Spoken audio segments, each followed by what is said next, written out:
Охуеть, золото.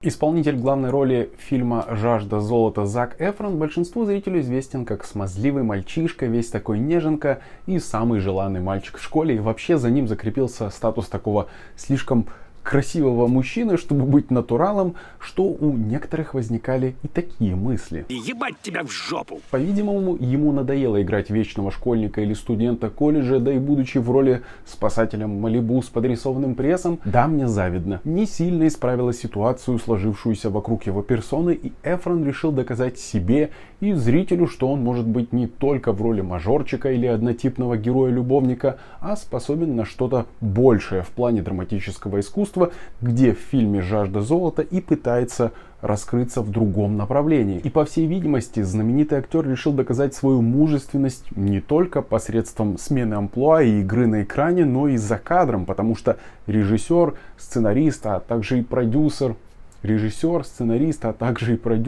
и исполнитель одной из главных ролей Энтони Хейс поделился впечатлениями от работы со своим партнером по площадке Заком Эфроном. Когда этот парень вышел из трейлера сниматься, он стал самым трудолюбивым человеком из команды, которого только можно было найти. Меня поразила его приверженность и отдача этому проекту. Также он добавил, что когда на улице температура достигала каких-то немыслимо высоких и невыносимых температур, парень не ныл и не бежал в трейлер, а продолжал сниматься. Что произвело на съемочную бригаду огромное впечатление, и произошел разрыв шаблона. Сами съемки фильма проходили в глубинке Южной Австралии. По задумке создателей картины, главный герой должен был столкнуться с песчаной бурей. Они привезли туда огромные промышленные вентиляторы и мешки с песком. Но каково же было удивление городских людей, когда сами условия оказались намного суровее, чем они полагали, да и сам песчаный шторм имитировать не пришлось, потому что они засняли настоящий. На съемке фильма было выделено всего 20 дней, и Хейзу ничего не оставалось, как осторожно спросить Эфрона, а не прочь ли он сняться во время реальной песчаной бури, на что тот ответил: «А к черту, давай сделаем это, приятель». В очередной раз, показав свои огромные яйца, в переносном смысле, доказал, что он мужик, а не неженка. В самом фильме место действия не называется, только не надо мне писать, что там на 37-й секунде было сказано, что это в Залупинске, не было там такого. Нам показывают недалекое будущее, судя по тому, что звучит по радио очень далекое. Стоимость биткоина достигла 1 миллиона. Опять Алешек разводят. Когда герой ходит мимо указательных табличек, они дублируются на двух языках, английском и китайском. Таким образом, опять же, можно прикинуть, что место действия происходит в Австралии, судя по тому, как ее подминает Китай. А если это недалекое будущее, удивительно, почему там вообще все не на китайском. Но потом проезжает они довольно интересный указатель, где надписи уже на английском, китайском, арабском и русском, что толкает на мысль, что это где-то в Афганистане. Конечно же, не так важно место действия. В общем-то, это место, где никто из нас не хотел бы оказаться, да. Важно то, как главный герой, с чем главный герой столкнется и что ему придется пережить. Кому-то может показаться, что это экранизация какой-то басни или мифа. Есть восточная притча про человека, который бредил золотым слитком, но он был далеко не беден и ему не нужно было работать. Притча рассказывает про одного богатого ростовщика. У него было очень много денег, но он день и ночь мечтал о большом тяжелом слитке золота. Чем бы он ни занимался, что бы он ни делал, всюду ему мерещился этот сверкающий огромный золотой слиток. Однажды в магазине, где торговали драгоценностями, ростовщик увидел на прилавке большой слиток золота. Он смотрел на него словно завороженный, потом вдруг схватил этот слиток, сунул за пазуху и поспешно направился к выходу. Но в магазине было много покупателей, они видели, как ростовщик спрятал его за пазуху.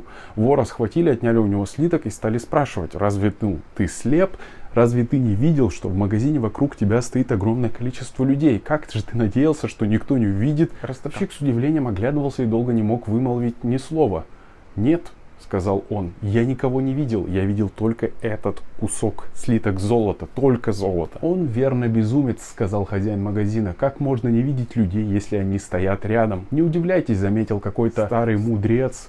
«Для ослепленных золотом не существует людей». Конечно, это не экранизация этой китайской или восточной притчи, да и не отражает она сюжет фильма «Жажда золота», да и у жадности и подобного рода жажды нет национальности, это больше о человеческом естестве, да, что желания, на которых мы зацикливаемся, могут погубить нас, будь оно материальное или духовное. Во всем надо уметь включать мозги, рассудок и вовремя остановиться и спросить себя, а не слишком ли я далеко зашел ради этого, не сошел ли я с ума в попытках получить то, что жажда. «Жажда золота» — это психологический триллер, исследование характера человека, его психической и физической выносливости, а также научно-фантастическая поучительная история о жадности и крахе общества. Действие которого происходит в одном месте — это огромное открытое пустынное пространство, где главный герой подвергается испытаниям ради поставленной цели в виде огромного куска золота. Ну и в полной мере оценил создатель фильма самоотверженность главного героя Зака Эфрона только после окончания съемок, когда все разошлись по своим делам.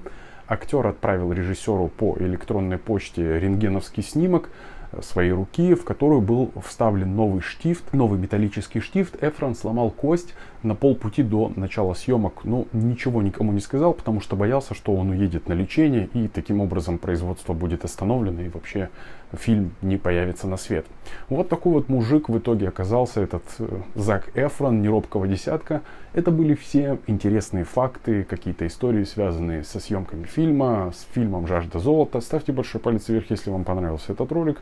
Подписывайтесь на канал и нажимайте на колокольчик, чтобы не пропускать новые видео с этого канала. Делитесь в комментариях мнением о фильме «Жажда золота». Вообще, если вам нравятся такие фильмы, где все крутится вокруг одного актера, да, где он больше сосредоточено на нем внимание, обычно это какой-нибудь триллер в замкнутом пространстве или одной локации, то можете посмотреть, например, «Виновный и исходный код» с Джейком Джилленхолом, «Погребенный заживо» с Райаном Рейнольдсом или «Немыслимое» с Сэмюэлем Л. Джексоном. А на этом все. Спасибо за просмотр. До встречи. Пока.